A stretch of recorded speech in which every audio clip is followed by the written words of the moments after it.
வரகாத்துஹு. நபி அவர்களின் பணிவு. அல்ஹம்துலில்லாஹி ரப்பில் ஆலமீன் வல் ஆகிபத்து முத்தகீன். ஸலாத்து வஸ்ஸலாமு அலா ரசூலில் கரீம். அம்மா பஅத்.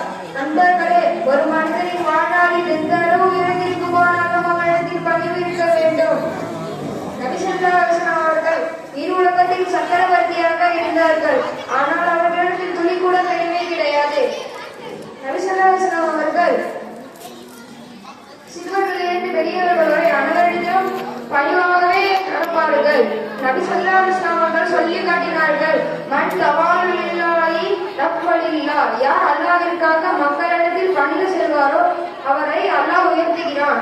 மதீனாவுக்கு சென்ற ஆரம்ப காலத்தில் நபி ஸல்லல்லாஹு அலைஹி வஸல்லம் அவர்களும் சஹாபாக்களும் சேர்ந்து பள்ளிவாசலை கட்டினார்கள். அப்போது சஹாபாக்கள் எல்லாம் நபி ஸல்லல்லாஹு அலைஹி வஸல்லம் அவர்களிடத்தில் சொன்னார்கள், நீங்களோ நபி, நீங்களே கல்லையும் மண்ணையும் சுமக்கிறீர்கள் என்று கேட்டார்கள். அதற்கு நபி ஸல்லல்லாஹு அலைஹி வஸல்லம், அல்லாஹ்வுடைய கூலியை நானும் அடைந்து கொள்ள விரும்புகிறேன் என்று கூறினார்கள். நபி ஸல்லல்லாஹு அலைஹி வஸல்லம் அவர்கள் சலாம் சொல்வதில் முந்திக் கொள்வார்கள். அவர்கள் சிறுவராக இருந்தாலும் சரியே. இது நபி அவர்களின் உச்சக்கட்ட பணிவை காட்டுகிறது. நபி அவர்கள் யமன் நாட்டுக்கு ஆளுநராக முகத்ரலி அவர்களை நியமித்தார்கள். முகத்ரலி அவர்களிடத்தில் கேள்வி கேட்டார்கள்.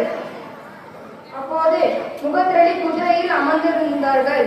நபி ஸல்லல்லாஹு அலைஹி வஸல்லம் அவர்கள் குதிரையின் கயிற்றை பிடித்தவராக நடந்து வந்தார்கள். அப்போது நபியின் வயது 63, முகத்ரலியின் வயது 28. நபி அவர்களின் பாதி வயது கூட முகத்ரலி அவர்கள் அடையவில்லை. என்றாலும் நபி ஸல்லல்லாஹு அலைஹி வஸல்லம் அவர்கள் கண்ணியப்படுத்தினார்கள்.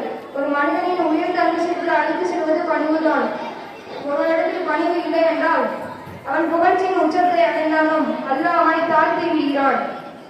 ஆகவே பணிவாக நடக்கக்கூடிய மக்களாக நம் அனைவரையும் அல்லாஹ் ஆக்குவாராக.